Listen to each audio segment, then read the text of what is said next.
What's going on, guys? Poison RC coming at you with another video. So this video, obviously I got the Arma Outcast in front of me.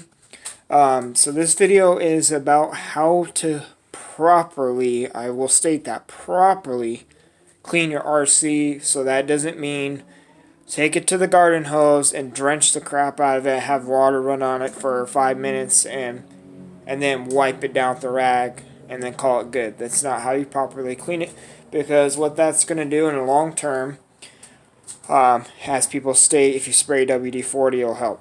I don't believe in any of that. So, I mean, I'm sure it will. I'm not saying that it's not going to, but I just don't believe in any of that. So how I properly clean my RCs, and I'm going to show you today because I feel like this is the best method for long-term survivability or whatever. I know that's not a word, but pretty much to keep all your stuff from rusting. So that's the screws, components, the bearings in your hubs. They're sealed. Yes, they're sealed, but I have pulling out bearings. I don't drive any of my RCs in any type of snow, rain, puddles. I just don't believe any of that. It's all been dry ground, never been in puddles, and it never will be in puddles. I don't care if it's 100% waterproof. I don't care if I spray WD-40 on it. I don't believe in driving my RCs in water. So it's a habit just to take the time to properly clean it. And I'm going to show you that today, obviously, because my Outcast is a little dirty. But like I said, with the water, it'll destroy your bearings. I've pulled bearings out, and they've been completely rusted. They'll start to lock up a little bit. You can bring your bearings back to life to a point, and that's to grab all your bearings out of your RCs, put them in a little small Tupperware, and then just have like a automotive parts cleaner solvent and a thing and have them sit in there. Or you could use some kind of penetrating oil and just have them sit in there. It'll loosen it up, but it'll kind of help, but it won't it won't really revive the bearings, say so. You could also repack them if you're skilled enough. You could grab some all-purpose high temp grease or any kind of grease, and you could pack your bearings, and that'll make them last a little bit longer. So today I want to go over a couple things when you clean your RCs. So obviously this is dirty. I want to show you some of the chemicals that I use on my RCs. I don't use water. So I'm sure you guys all have heard of this spray away glass cleaner. This is a foaming spray. So it does work somewhat. Or you could just get some glass cleaner. That works too. I feel like this is what best works. This is called the Grease Lightning. I'm not sure if any of you guys ever heard of it, but you find this at Lowe's. You could get it in the 40-ounce bottle, or you could get it in 1 gallon. I think the 40 ounce is like $3, and then the gallon's like $8. So it's not too much, and it works super well on getting any grease, any dirt, any grime. It works. This stuff I am addicted to. I use it on everything, not just my RCs. And it doesn't ruin any of the plastics. It doesn't ruin any of the metal. It doesn't give it a weird effects when you spray it, like a discoloration in your metal parts. It doesn't do any of that. So and it's safe on electronics. I've used it. I've never had any kind of issue whatsoever. So I feel like this is the best way to go. It's kind of in the same family as grease. What's that stuff? That mean green stuff or any of the other solutions. But this, I think, works the best, and I would seriously recommend you guys give this stuff a try. It's awesome. So what I do, it's been sitting for a while. I think the best way to properly clean it is take your wheels off, put your wheel nuts back on so you don't lose them, or you can set them aside in something. Take all your batteries out, and it's pretty much ready to clean. You could use any type of rig. I have a microfiber, just a junk one. It's kind of dirty. And also, what also works really well is a small toothbrush to get into the tighter spots. But what you're just going to go ahead and do is you're just gonna douse this around. You know, you could get kind of crazy. It's not gonna hurt it. I seem to kind of get a little crazy on cleaning my RCs.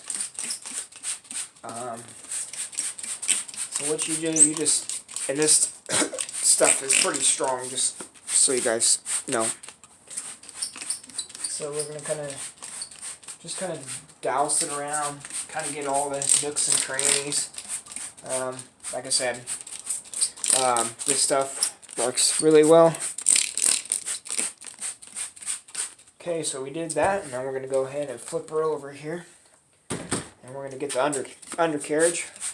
Sorry if you guys can't see too well. I haven't moved my camera, but there's not really much to see right at the current point in time. So, now that you've sprayed your RC down with some cleaner of some sort, that's not water, I normally let it sit for just like a minute or two. Not too long. And you could use your rag. You could wipe down some of the parts. You know, it doesn't need to be perfect. But you could wipe some of these parts down. I normally use the rags for the underneath here. Let's see if I can get the video. See if I can move this up just a little bit without losing everything. So, I normally get this underneath here. Try to wipe off as much of the solution as I can. Okay, so, I mean, that's okay. The air compressor will get the rest, and I'm going to show you guys what I use. Obviously dry, which is air compressor. So, so I just got air nozzle here. Good air pressure. I got a huge 80-gallon tank. So I'm going to kind of blow this off. I don't want to do it on video because it's going to be really loud and it's probably going to be quite annoying to you guys. So I'm going to pause it and then I'll show you here in a sec. Alrighty guys, my air compressor is running in the background. I just got done blowing all this off. Let me go shut it off so I can finish talking to you guys.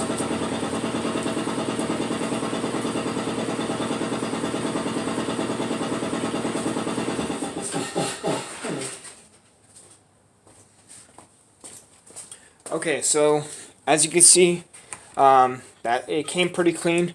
The air compressor will do pretty much almost all the work. There is a time where you're going to have to use the rag in some spots.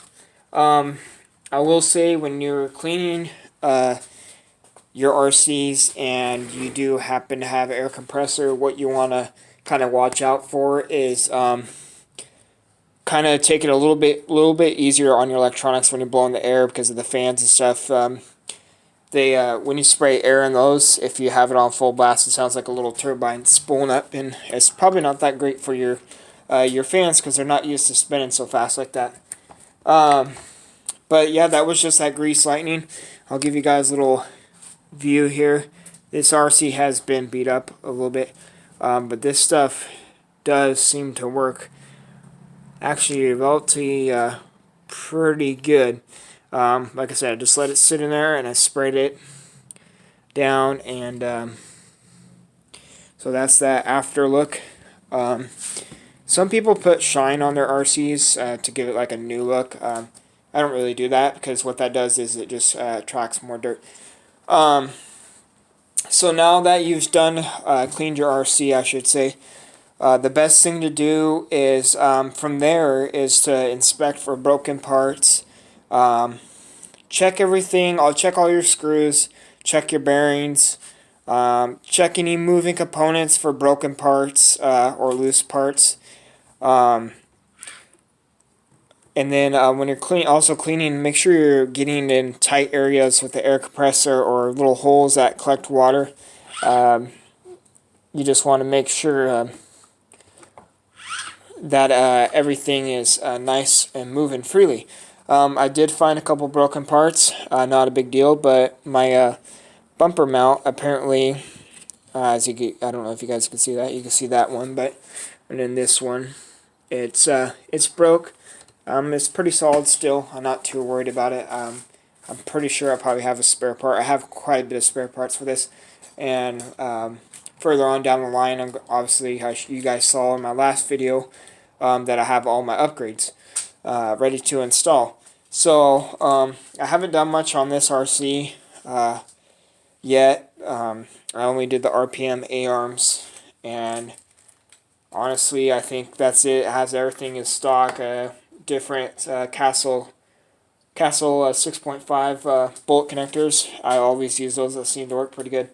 I'm thinking about taking my servo out of my crate and putting it in this one. I bought that really expensive 1400 ounce torque servo, whatever, and I feel like I just need to swap all my stuff onto this because I like the Outcast platform a little bit better than the Creighton, even though it is kind of similar. I think this Outcast performs a lot better. It's a kind of a mean machine, especially with all the settings I have done to it. But that's just going to go ahead and wrap up the video from here. I just wanted to show you guys how to properly clean your RC with chemicals and not water. So again, I'm going to go over this real quick. Compressed air, some kind of towel, a toothbrush, your glass cleaner if you want, the foaming type or the liquid type of glass cleaner, or you could also use the stuff I use all the time, Grease Lightning, or you could use the Simple Green or the Mean Green or whatever, any other type of solution that's kind of like I would say you kind of want to look for as a degreaser. Obviously, the glass products are not a degreaser; they're just more of a kind of a quick cleanup type of deal. But yeah, I think it's a good idea to look for something that is a degreaser. They'll take off some of the grease or any weird blemishes on your chassis that has smudges or something from some kind of liquid. That's obviously doesn't clean up too well with a chemical, if that makes sense. So like grease, and you can't clean up grease with water because it'll just smear. So I think that's it for now. I just want to do a quick little video for you guys to show you how I cleaned my RCs personally, and this is with all my RCs. Go ahead and like, subscribe, share my videos. I'm trying to get a little bit more subscribers. I have 300 something right now, almost 100,000 views, so that's awesome. I appreciate it. And keep up the good comments. I hope you guys have a wonderful day or night, depending on your time frame, and I'll talk to you guys later.